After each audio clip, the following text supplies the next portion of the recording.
Welcome to another episode of the Fair Chase podcast. Before we jump in, we wanted to thank a few companies that make this thing possible. Vortex Optics, we run their binoculars, spotting scope, and actually a lot of their clothes are Vortex wear line. A lot of cool stuff on there. Check them out. And actually, when you go buy clothes, use TFC 10 and get 10% off. Next up, Vector Custom Arrows. Same thing, TFC 10 at checkout. Get 10% off. These are the arrows that we use day in and day out. Jared was just bragging about how many he has. He's the 1%. You give me your draw weight, your draw length, and your shooting weight. They're going to cut them, fletch them. Be arrow rich like Jared. Next up, Trophy Line. We've rocked their saddles, their platforms, their sticks for a long time. Using the EDP this year. I'm using the single step, the mini sticks. Everyday platform. Yeah, everyday platform. Check that out. And we're big fans. Super easy to be mobile. It's been our favorite thing, so go check them out. And once again, TFC 10 for 10% off. A couple of our buddies from here in West Michigan, they make a fantastic app. It does everything from mapping to property boundaries, topo stuff. I'm disappearing like a ghost. We use them a lot. They also have some social media stuff and some ways to buy gear. Go check them out. I'm not moving. Bivouac Bow Co., another company that's supported us for a while. Shot a lot of their bows. Jim and Georgia make fantastic bows. I really especially like the Backland takedown 3-piece bow. Super easy to use, super deadly accurate. Go check them out. bivouacbowco.com. Listen, there's a lot of bow manufacturers out there. I love Prime. They're a local company from here out of Michigan. I shoot them. And what do you shoot this year? I'm shooting the Nexus 4 this year. I'm shooting the 2. And you're shooting the 2. He's back in the compound game. A little bit. If you guys want some really shootable bows, we recommend these guys. Go check them out. Done. Thanks for listening. This is a pretty big podcast right now. Because this is our first under a new label. Would you say it's after a new transition? Umbrella. We're no longer Boga hunting as of when this comes out. Really? So you are number one guest to break in the new title, Jared. The Fair Chase podcast. The Fair Chase podcast. And so you I are like that. Yeah, you're guest numero uno for that. So I'm excited about. What did I do? What did I do to deserve that? You gave me some good pointers for shooting my bow when I had an issue. Them. Okay. You know, and so anybody that does that is cool in my book, right? Because I could use any pointer necessary. Not only did he give me his pointers, and we're going to jump right into the episode here, but Tim actually pointed me to his, would you call it an academy? Is that what it's called? We call it an online school. Yeah. Yeah. Academy. That's an okay word. Yeah. Mm-hmm. It's an educated word. So I've been doing some night school. Have I told you this? No, you haven't.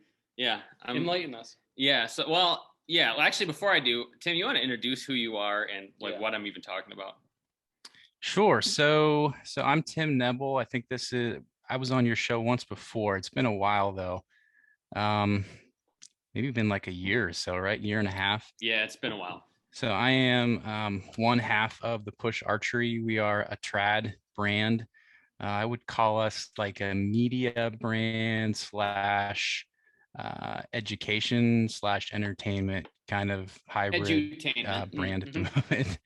Yeah. A YouTube brand. Yeah. So we have a YouTube presence. We're trying to grow that more and more every season. We'll be entering our 3rd season now. We have a team of like 15 guys put together that film it and produce hunts on YouTube. But we also have our educational sides called the Push Archery Center of Knowledge. It's a website where we have online classes in archery all in one place. So we have the solid archery mechanics course that you're taking now with Tom Klum, Joel Turner's controlled process shooting online courses on that school as well. That's what you need, man. Your target panic.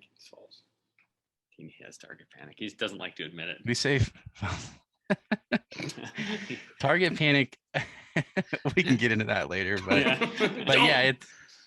it's kind of it's a cool landing spot that we've created in just a little community where people can go that people that are looking for help or just looking for some help along the way in their trad journey, they can go in and check out those courses. So that's kind of what the push is in a nutshell. Yeah, it's been helpful. I'm actually just am doing a video on stance right now, which is good. And it's actually been helpful. I with forearm contact with the string, I had a certain way of standing that actually made me kind of close up or something. And ever since I've been shooting that way, right? Like I've been clearing my forearm a bit, which is cool. And actually the big advice that you had, or the thing that we had talked about a little bit, was the fixed crawl shooting style, which is now my third shooting style that I'm on. I've tried I think only 1 year I was string walking, which I had obviously some issues with tuning based on how far off from the target I was.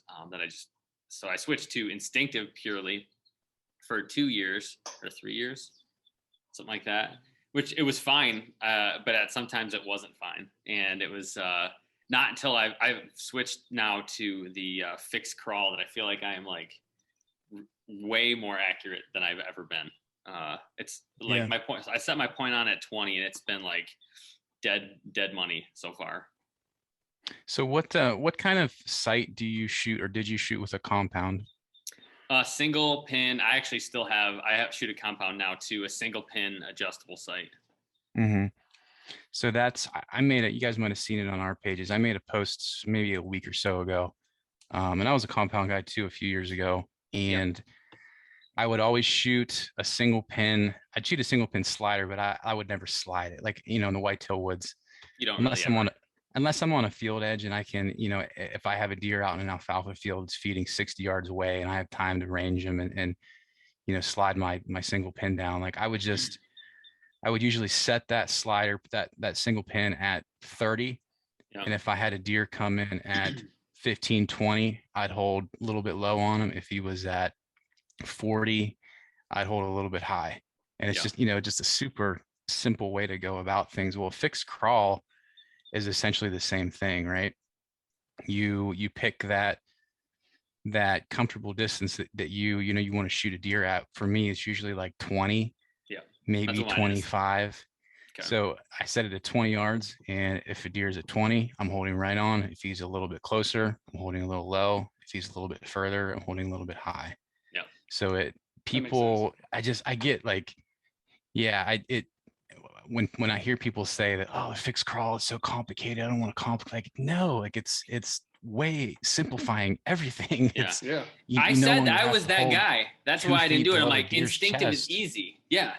I'm like, Instinctive is way easier and there's way less to think about. But actually, for Instinctive, you're so focused on hitting the right thing that anytime your mind wanders, I feel like you kind of shoot funny.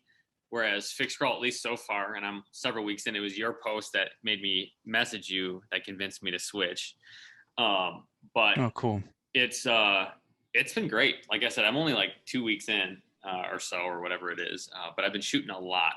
And like you said, I set it at 20, a little high at 25. I use my flipper rest as like I can kind of see through it when I open both my eyes. So I like a little bit in the middle of that. That's like 25, and then 30 is kind of right near the bottom, and then aim a little low when you're close, and it's easy. Yeah, you start to like you change your tree stand setups in the whitetail woods anyway to just present yourselves with opportunities that are going to be at those distances, right? Like I feel like the more years I spend in the woods with traditional equipment, I'm limiting my setups to, I know it's very rare that I have a setup in the whitetail woods where I can shoot to 40, 50 yards. Right. Like I'm in some tight, nasty stuff where, a more mature buck is going to get up and move in daylight. Like they're not going to move in wide open stuff. And it's, both of those things just kind of play into each other that, because of your weapon choice, you have to get in these tight little areas, just to kind of choke your shot opportunities down. And, coincidentally, that's kind of where you're going to find these deer up on their feet anyway. So they kind of go hand in hand.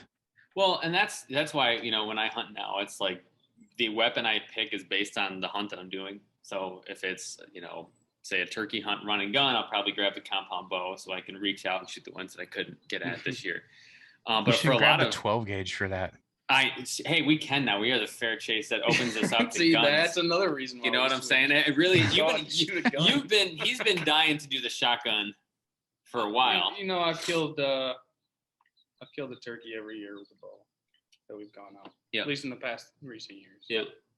So, Mhm. and then I enjoy it a lot. It's a very exhilarating and very fulfilling experience. Right. When you can successfully kill a turkey with a bow, without a ground blind where you're just right there. But it'd be nice. Just set that gun on your knee and just wait for him to walk right. Like we had this discussion when we were up there. For us, having families, getting away sometimes is a little bit of a chore. You've got a wife and kids back home. You got to take vacation. And while, it looks sweet when you can shoot them with a bow. Yeah, but you've been shooting one every year. So what's your? But to me, you're like on a 3 for 3 right now. I want to be successful, and I know that a shotgun will make you just. I hate to say that because it's not truly what I believe, but it does take your success rate and bumps it up a little bit. Yeah. You know what I mean? Like. Yeah. Mhm. Yeah. I mean, that's why I've been talking about bringing the compound at least for that type of hunt. But maybe shotgun's the way to do it. I'm still gonna use my bow. Don't get me wrong, but I took a shotgun out a few times last year, and I don't think it's a success thing with me. I think it's just more fun for me to hunt them with a gun, like to crawl around in the weeds and the whole run and gun thing. Like when you're in the turkey woods and you haul all your crap out there, you're holding, like if you're by yourself, especially, you're carrying a blind out there, decoys, recurve longbow, compound, whatever. There's so much crap. Yeah. And a bird gobbles off the, like you roosted a bird, he's 100 yards away, he's hammering, and then he flies down and he starts walking away. You're like, shit, what am I going to do all this now? work. Like, I did all this work and I can't really pick this stuff up and try and circle. It's just, it's fun. I think it's fun for me to like crawl through the weeds, like Vietnam style, belly crawl 50 yards. Like that's 99% of the fun for me. Turkey hunting is like running and gunning, I think. And I think that's what I'm learning these last several years, trying to do it with a bow. I've killed one with a compound maybe like 10 years ago, but all my other birds have been shotgun. And I've tried the recurve thing the last 4 or 5 years, and man, it's like, well, we get 1 week to hunt, and which means for us and one bird. If you go public land, if you have private land, there's a ton of different factors and variables that could increase your season range. Or for us, we hunt public land, we get 1 week. Yeah. Mm-hmm. And so the last 2 years I've tried with a recurve. Yep. And we get close, but it's no like you said, no stand or no blind. And sometimes we'll have decoys with us, and like we get close, like 30 yards, but I can never rip a shot off and like have enough time and without them seeing me. It's fun, but like after this year, I'm like, man, I feel like if I just had a little bit of a different weapon here, things would be a lot different. Man, I would like to say that I successfully convinced him to get back on the training wheels. I'll shoot the comp. I wanted to have both. I like to shoot all things. So I got a 22, 30-30. But you've even said it before, like shooting the compound, like, again, I hate to say that, but once you have that thing sighted in, you can go a couple months. You don't have to shoot it every day. Yeah. Exactly. You don't have to shoot it. Whereas with a traditional bow, there's a lot that goes into it. There's a ton of mechanics. There's, Joel Turner always talks about that shot sequence, and which you should be using for your compound bombs. Just saying, then you wouldn't maybe have such a bad target panic. Right, but that's what makes all these online classes from the academy that you guys have so essential for people who are, traditional hunting. You can go on there and do what James is doing, and you can just increase your knowledge. Like there's some things on there that I'm sure I didn't even know that I could relate back to compound shooting. Oh, 100%. Yeah. Even In Tom's solid archery mechanics course, for sure, there's considerable compound. Yeah. You know, Back tension.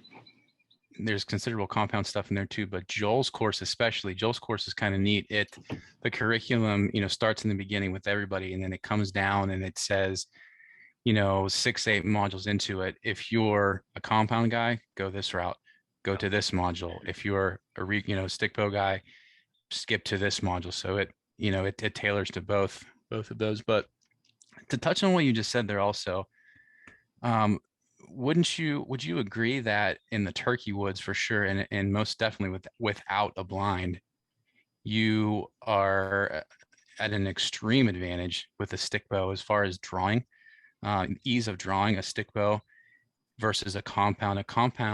The drawing motion is more violent and way much more motion, and way harder to, if you get pinned at half draw, to hold that. Yeah, I would agree. I would agree to a point. Well, and my reasonings are this. Okay. While with the stick bow, yes, if you've got a clear shot, you are able to make a faster anchor and probably a faster shot. And smoother, right? Yeah. But with a compound, what I have found, at least in my experiences during my hunts, is when I can get a turkey behind a tree, I can come to full draw and just hold. Right. And I'll train in the backyard to hold for, if I can, 3 minutes or however long I can hold. I'm holding as long as I can. Whereas with a stick bow, I feel like once you're there, there's no let off. So you're holding the 55, however the poundage that you have. So if that turkey doesn't pop out from behind that tree, are you gonna let down? Yeah. Or is it easy enough to let down and then quick draw back again? Well, that would be my. I would see. I don't know. I think it's both. So and I've done both for a long time, or not a long time, 4 years. I found more benefit in because of the smooth draw and in close quarters. I feel like it's actually better. I like having a recurve better than a longbow. Than a compound. What I think would have been better for turkey hunting would be a compound, just because of distance. It was like 30 yards, and I just, in our situation, yeah, on a turkey, I did not feel great about. I just didn't feel right about shooting at that distance. So, in that sense, I would have shot it with a compound bow. But if I'm, on the ground in a swamp, in real close quarters, bow hunting for deer, then I think a recurve makes more sense, because it's light. I can haul it way back in the muck, and I have a much quicker shot, much more smooth, and I feel like it's just quicker and less thought. Let me ask you this though: in our situation this past spring, with the 4 or 5 scenarios where we did get on birds and they were within range of compound. So the first scenario, right in the morning. Yeah. Do you feel like you would have had an advantage with a compound bow? Yeah, I would have there, because they were. If they were at the range that they were at, yes, because they were at about 30, 35 yards. You probably could have drawn and taken a shot. Yeah, I would definitely aim high, play the wind. What about the second scenario towards the afternoon? When it was really close, I just couldn't get a shot off. I don't know. That was just tough. Okay. We were behind these, I don't know, it was on public land where they had made these big piles of dirt. It was by an old, must have been a clear cut and a tree planting. And so we had these big mounds, and then you kind of go over one and then another, and there's kind of an opening, and there's a tom that was just strutting in there. So we crawled over one and kind of got up behind it, and the turkey was 20 some yards away. And I was so close to having a shot, but he was looking right at me. And there's just no way I could get a shot off. With a shotgun, I might've just popped up and blasted him. But interesting. Okay. I think I'm more conservative in my shot taking with a recurve now. I've noticed in the last couple of years, if it's not ideal, I don't know why, I just don't take the shot. Would you have taken those shots with the compound? Maybe. I don't know now. Only time will tell. That's what I'm saying. There's so many decisions and variables that'll go into, man, I wish I would have made that shot, or if I had this, I would have taken the shot. It's just, I just don't want to do a marginal hit. I think about that a lot. I just don't want to be that guy. If I'm going to take a shot, I want to be I know like I know that is a dead turkey or deer or bear or whatever I'm like hunting. So That's fair. Yeah. that's where I end. What do you think? We got into I forget who was I talking to. I've recorded so many podcasts in the last week. We released 3 today. That must be nice, man. Damn it, who was it? I think it was Nick Kravaniak. It was 3 episodes ago. We just released it today. You always hear people talk about like, oh, it's so much more exciting with a stick bow. It's so much more exciting with a recurve or longbow. Like you feel like you're a little kid again. And I think I finally figured this out, guys. Like, Yeah. And see if you follow this here.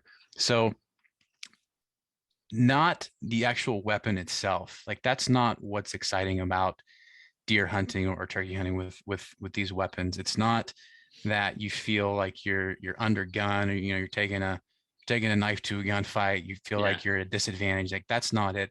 What's actually going on is because you have this weapon, you have to let these encounters play out longer, and you have to let these animals get closer than they would, right? So I think I've killed 6 or so deer with a recurve or a longbow now.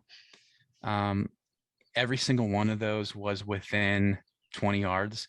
A few of them were like 5-6 yards, encounters that would have never even happened with a compound, right? And I guys have hunted with a compound for 15 years or so, something like that. And we came up with this scenario during that podcast that if a compound guy would say that, okay, in the 2021 season, I have no interest in a stick bow, like whatever, like great, I don't care, that's fine with me. But what if you would say, I'm not going to shoot a stick bow, but in my deer season this year, every encounter, I'm not taking a shot unless it's inside 15 yards. Right. Would you feel just as jacked up as that guy with a recurve or a longbow? Yes. I 100% think so. I think that the weapon has a little bit to do with it, but 99% of where this excitement is coming from is the close proximity and the heart pounding encounter that you're having there. Yep. The fact that you're holding a piece of wood, it jacks that up a little bit, but really it's just that you can see the whites of that deer's eyes. You can smell him like he's right freaking there. You can hear him breathing and stuff. You hear him breathing. Yeah. So, I wish that my last couple of years with a compound, I would have done that. I wouldn't have been like, oh man, like I'm going to be shooting at 50 yards every night in the yard. Like I got to stretch it out. I got to make sure that I'm walk back tuned. I got to do this. I wish I would have been like, screw this. I'm going to take the sight off of this elite, or, I'm going to shoot fingers of this elite out of this elite, just so like to kind of force me to, everything's got to be 15 yards. And I think what you find is you're going to have, it's just going to be a better time, making these scenarios play out longer than they would. Yeah. And ultimately, you guys have heard people talk about it before. You're going to become a better hunter too, right? Yeah. Yep. No, I agree with that. There's a deep appreciation to be able to draw an animal in, or to be able to get on an animal at close proximity. Like how hard is it to sit out, with a 30-06 or a 308 or something like that at 200 yards, take a shot. While there is some practice in taking long range shots, yes, but it's more or less sitting up on a ridge system or a knoll or something like that, and looking out, waiting for all the holler to push them through, right? And just taking that shot. But not that we don't do that, because I 100% I'm going to be out there with a rifle this year. Definitely will. But like you were saying, there's something to having that animal coming close, putting in the time, practicing all the time. Yeah. For one, trad bow, I've done it. I've done it for a year. It's a lot of work. It's a lot of practice. I will say this though, last year I didn't shoot a deer with my bow, but I saw way more deer. Like if we compared how many deer I saw and how many deer you saw, I saw a lot more. I saw debatably. But I mean, I saw crazy things. I didn't know how much bucks truly grunt as they're walking through the woods and moving through the woods, like all the time, right? Because most of the time I would have shot one before I even got to me. And I've seen this has been people have told me that they don't believe me on this, but I saw 2 does fighting with like bucks, like, and they said, no, they're button bucks. I know they're button bucks. They're just doing that because, and I'm like, no, like they were right underneath my stand. I know for a fact they're not button bucks. But stuff I would never have seen that. So I probably would have shot the doe with my compound bow and not seen any of this cool stuff, bucks chasing and whatnot.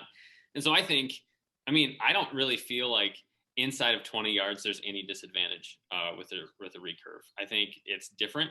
There's some benefits to be able to hold the bow back and so on, but there's also benefits for a traditional bow where you're smooth and it's lighter and it's just less stuff to mess with and go wrong and everything else. So that's, I think I would agree. I think it's the close factor. And also, like, I have a closer, I feel like, a relationship with the bow. That sounds corny maybe, but I get that. I'm always out there. I shoot it every single day, 3 times a day.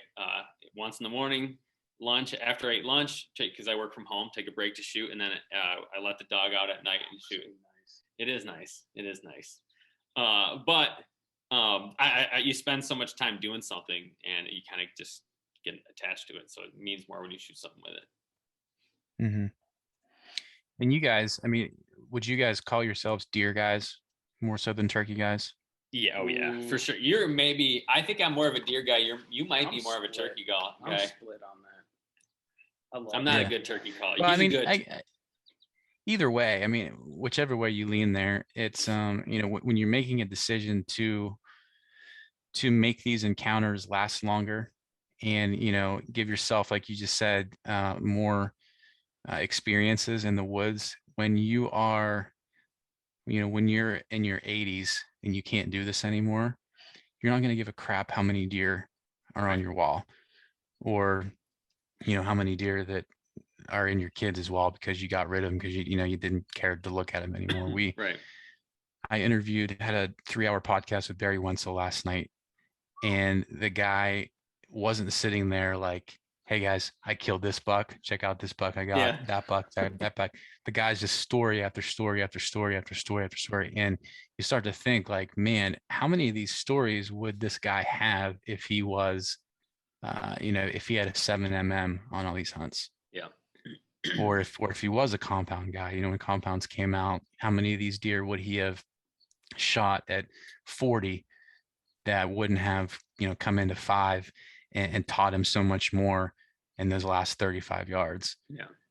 So I know it's just some of the things I've been thinking about more and more lately. And I don't know, man, I'm definitely, you guys know, I'm definitely on the deer. I lean pretty heavily to the deer side of things now. Yeah. And, you spend so much time, like, I mean, you guys, us, especially you guys, we spend so much time with podcasts and trying to build these brands up, and you dedicate so much time to this stuff that it's obvious how much you care about wildlife. And like you guys, you're calling yourselves the fair chase now, right? Yeah. I think the key word there, like, not to get too philosophical, sure, yeah, but the key word there is chase. The key word is chase, right? It's not the fair, it's the chase. Like, why you guys are doing this is because you actually like the chase. Yes. You're not killers. Like, you're not just bloodthirsty out to kill stuff. If you go to our Instagram wall, you'll see we're not killers. Mm-mm. You like trying to figure these things out. Like, you like trying to figure these turkeys out, where they're roosting out, what they're eating, what fields they're hitting, where the deer are going to be and where they're not going to be. So I think that, I don't know, man, for me, like these last 4 or 5 years, it's switching to a trad bow has kind of just like enriched that whole experience for me and made, allowed me to experience things under a magnifying glass that I think I was kind of not really, not really looking at closely enough before. Yeah. No, I like what you said there. When I finally decided to come and pick up that trad bow, I feel like things just slowed down a lot. Yeah. There was a lot that went into. It's a good way to put it. Yeah. There's a lot of things like what you were saying that like just changed the whole environment of hunting. There's a lot more thought process of can this animal get within range? Yeah.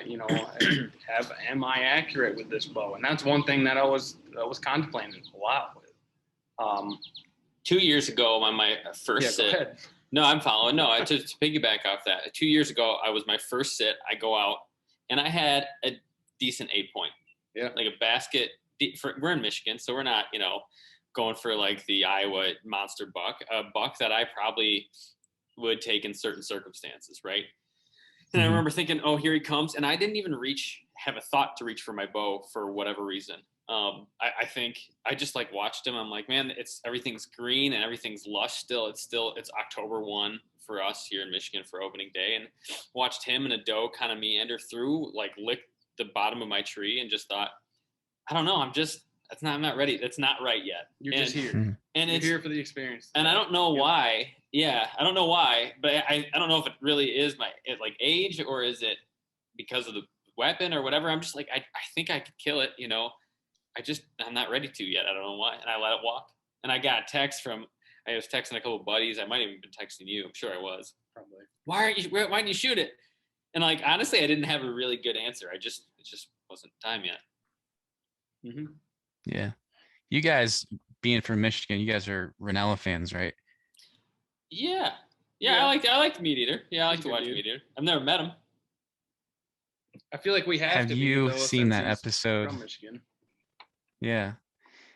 There was an episode he did. I think he was up at his place on Prince of Wales Island, and he was hunting black bears.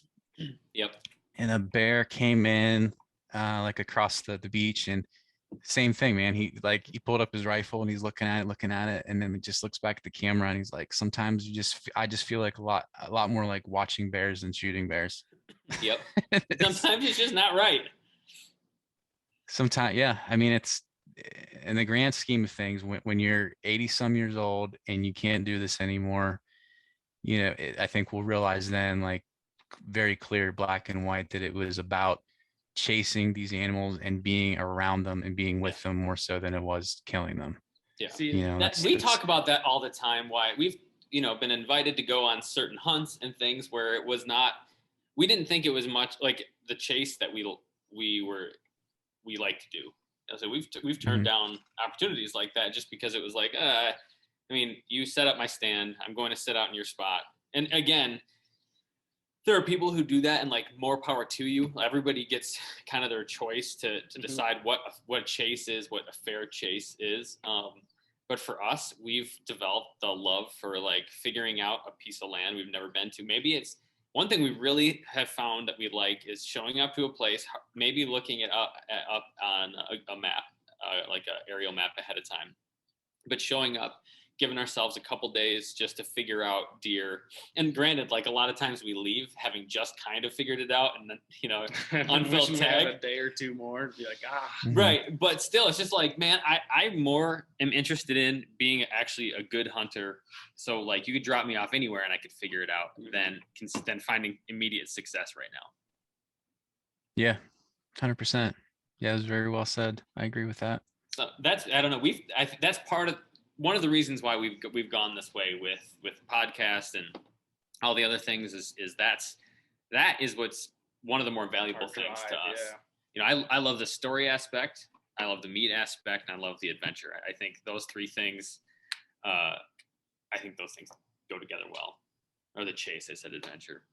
But yeah. So, and like you said, I mean, you've done recurve, you've done compound, we shoot rifles. I mean, there's a whole bunch of ways to do it, but I think one of the nice things that has been maybe like a benefit or something that was unintended with a switch to recurve, to shooting a recurve, was just everything, like you said, slows down. It does, and it really does. I don't know, you're just okay with not shooting something. Just different. To a point. Don't get me wrong. I'm going to the UP, and we were just talking a couple weeks, and like, the way that my family eats bear meat and lard, I will shoot the first good bear I see and like be jumping up and down. I have some bear grease in the freezer. Yeah, we eat bear.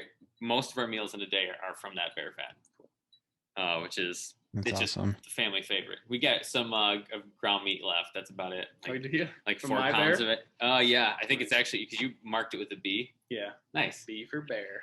I was hoping beef or not something Beef or else. deer, beef or bear. Sometimes the B gets erased a little bit, and it's a surprise. You would just Is make- that a B or a? Is It's that a gonna be a W? darker meat. Something. Just eat it, kids. Eat it. That's right.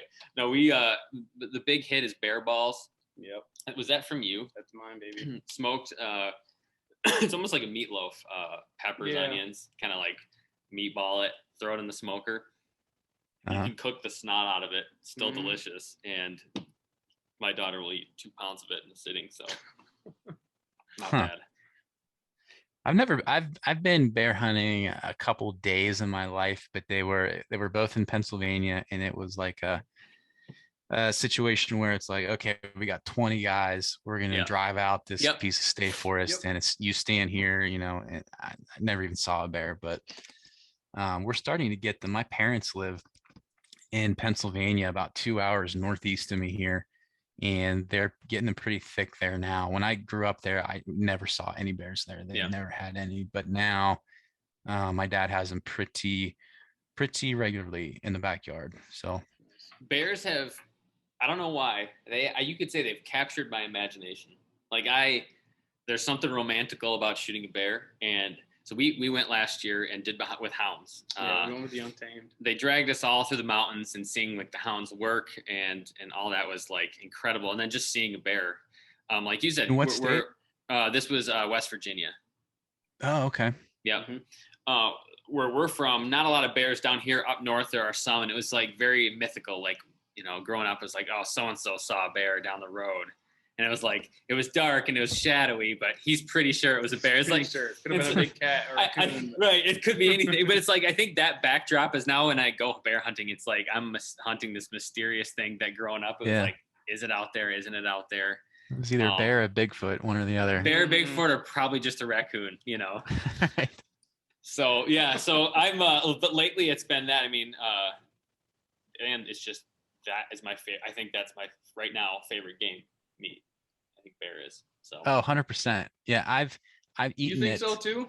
Yes. Yeah.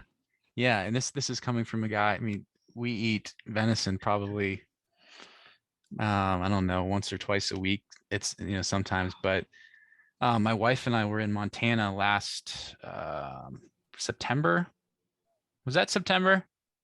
Yeah, last Yep. September. Nice. Yeah. Nice. she can And confirm. Yep. our friend Tyler Carlson and his wife, they made us some. Tyler had shot a bear, and I believe it was in Idaho that the year before, and he grilled up a backstrap of his on the grill. And dude, like the best piece of meat I've ever eaten in my entire life. Yep. Better than Yes. any elk steak, better than any beef steak. Oh. Yeah, dude. Unbelievable. Dude, I would describe it like if you take the best beef ribeye that you could ever get, right? Yep. And you cut out like on the outside of a piece of ribeye, there's a strip of meat that is kind of like extra full with fat. It's like marbled and Yep. Stop.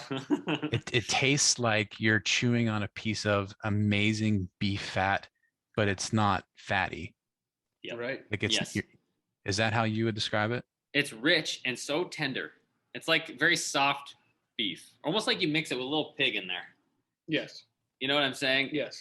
I did it. I think it's like made for sous vide and then to reverse sear. Reverse sear. Yes. Because then you don't have to worry about getting it to the right temperature and then having it dry out. I did it with Tyler in the sous vide, and then I threw it on for a reverse sear. And dude, it's like I'm hoping people know what reverse sear is. Explain it. It's practically bringing the meat up to a certain temperature, either in the oven or someplace sous warm, vide, which would or be sous vide, a water bath. Yeah. And then you put it on a very hot grill for a very quick, like amount 30 of time. seconds to Flash 45. sear it. So reverse sear. Instead of hitting it very hot and searing it, so keeping the moisture in and then you're cooking it doing the slow. opposite. Yeah. So Thank you, Jared. you're welcome. You know, his claim to fame is he's been to a few semesters of Culinary arts. culinary arts Culinary Oh, school, cool. so just enough to show us a thing or two when we're cooking. Just enough to be dangerous. I've heard Oh, that. dude. Yep. I've heard that regular searing like that, searing it and then cooking it, I've heard that, you always hear that locks some moisture in. I've heard that's BS. I've heard that's Yeah, not Very true. much BS. Is it? Yes. Why? So obviously you're cooking a muscle, Right. right? Like this All right meat here? is a muscle. So if you were to put your hand on something very hot, what are you gonna do? Yeah, showing those guns on it, right? So if I put my hand on a burner, Yeah. What's your initial reaction? Tightens up. You're gonna pull it off and Yeah. hold on to it, right? Sure. That's exactly what those muscle fibers are doing. So if you hit it something hot, instantly it's gonna tense up. And see, that's where some people would argue that if you put it in a warm environment, it'll help everything. That's why you let it relax come to again. room temperature. Wait, what? That's why you let it come to room temperature before you grill it. I could be wrong. I'm just That's a just connection That's I'm just for making. a quicker Okay. cook, really. So the theory, it doesn't have anything to do with tenderness. It has to do with locking in moisture. So is that not true either? you make it. I don't. So if you were to sear something, right? Yep. And you brought it up to a temperature that you want. We'll say medium rare, so like 135 internal temperature. If you were to let that steak sit on a plate, are any juices going to come out? Yeah. Right. Yes. That's why you cover it, right? It's And let gonna- it sit for 15 It's going to come minutes. out. There's no way to lock in juices.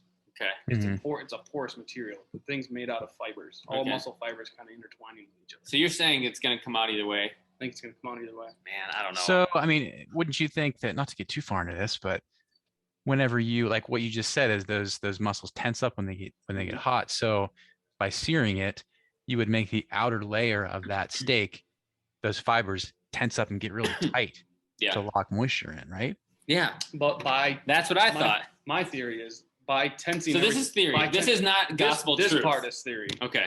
right? Just clarify that. So muscle fibers are held together by collagen, right? Sure.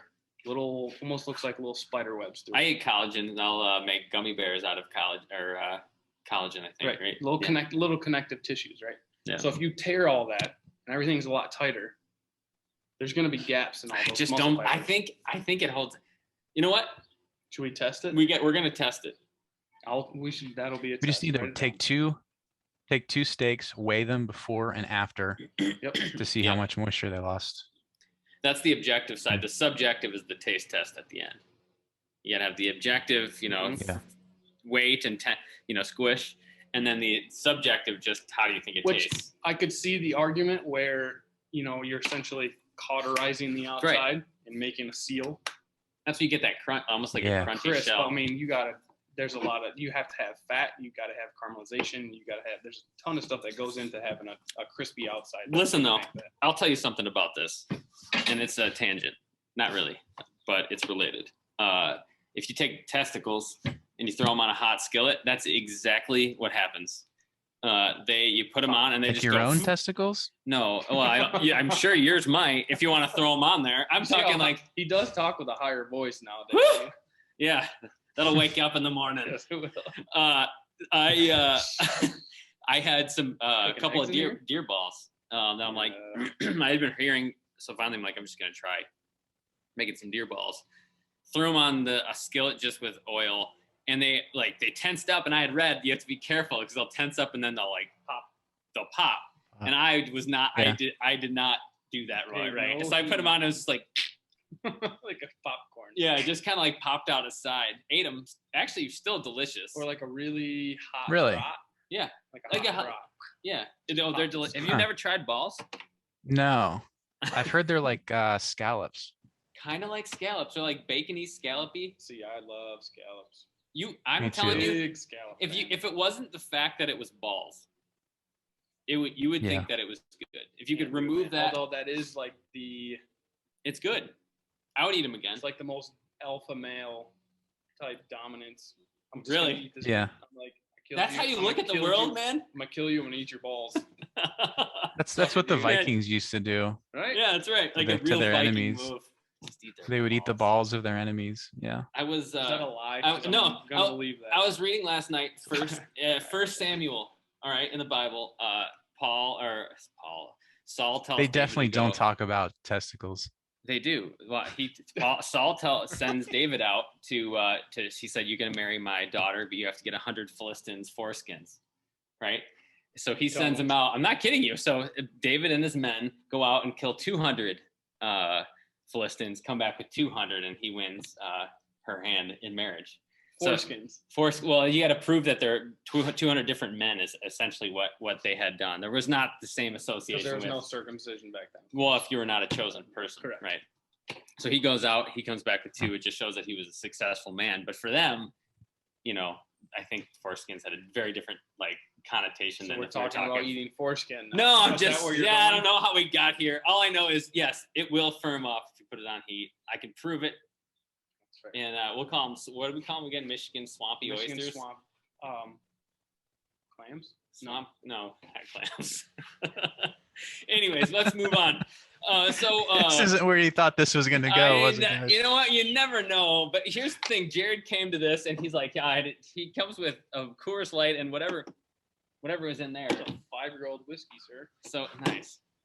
5 years ago was a good year. So you never know what's going to come out. What's the Coors Light for, to chase it? No, believe it or not, this was a good story. I came out here. I started setting up for the podcast. I was cleaning out. Appreciate that, by the way. Cleaning out the camper, and my daughter comes up. She goes, "Dad, got a surprise for you." And I'm thinking, "Oh, great! It's another piece of flour, another dead bug or something." Yeah, standard. You put it in your pocket for later, and then forget about it. Yeah. She goes, "Here, cold Coors Light." You know what? Straight out of the fridge. I said.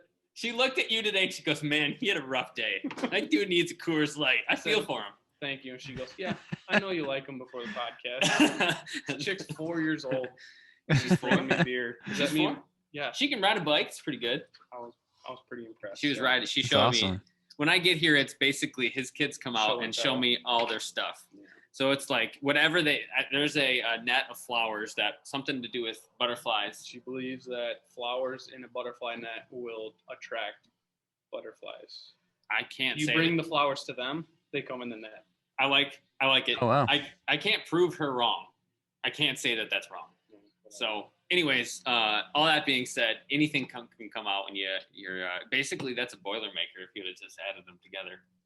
They are boiling in my stomach right now. Well, do you so Tim, I know we're coming up a little bit on time here, but this year, what kind of hunts you got going on? I know you're typically an early season big buck killer.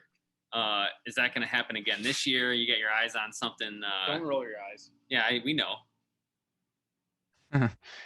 I don't know. I hope so. I've got a couple potential candidates on camera.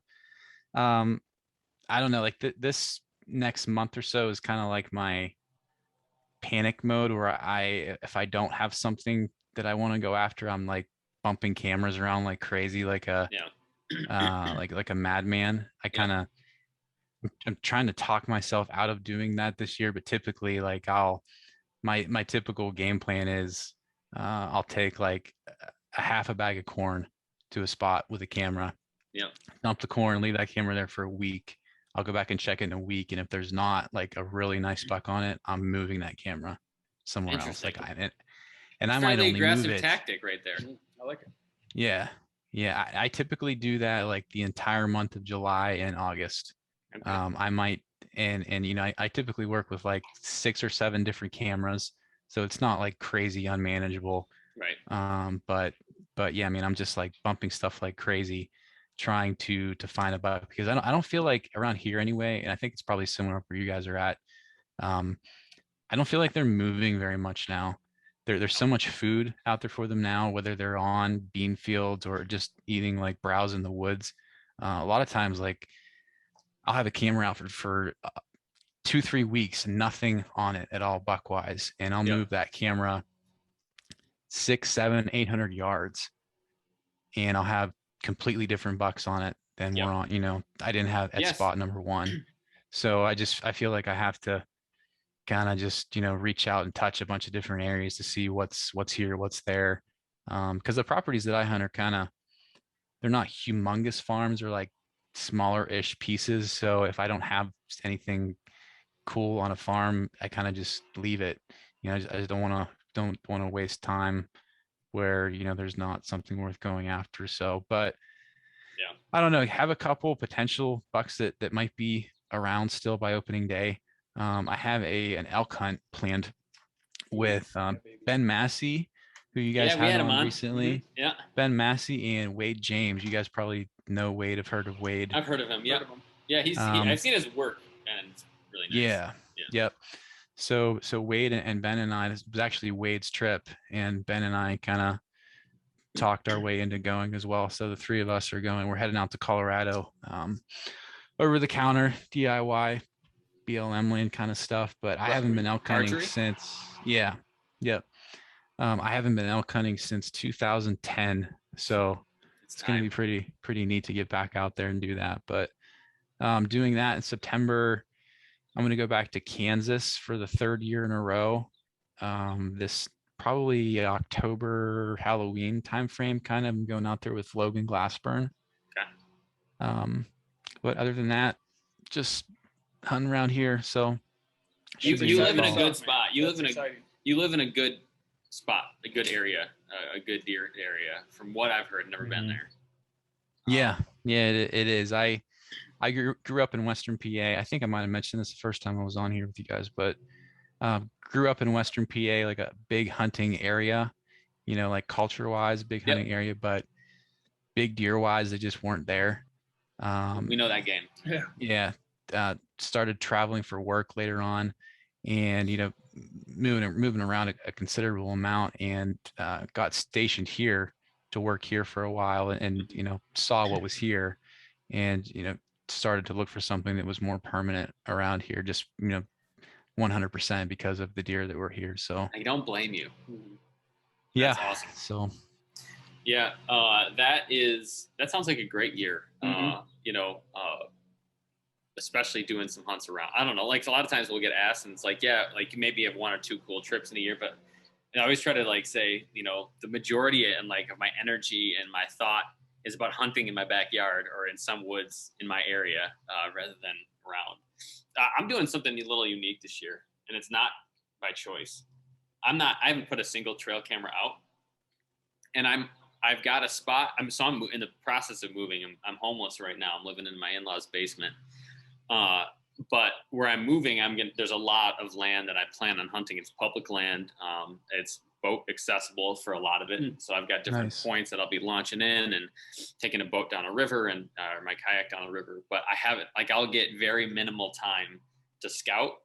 And so what I've been listening to a lot, and we actually should get him on the podcast, Cody DeQuisto, who does a lot less scouting, but more in season kind of stuff. And I think just by virtue of the life that I have, the hand that I've been dealt, that's the route that I'm going to go this year. So should be interesting. No trail cameras feels weird. No trail cameras, but a lot of land and like a lot of land and a lot of night school.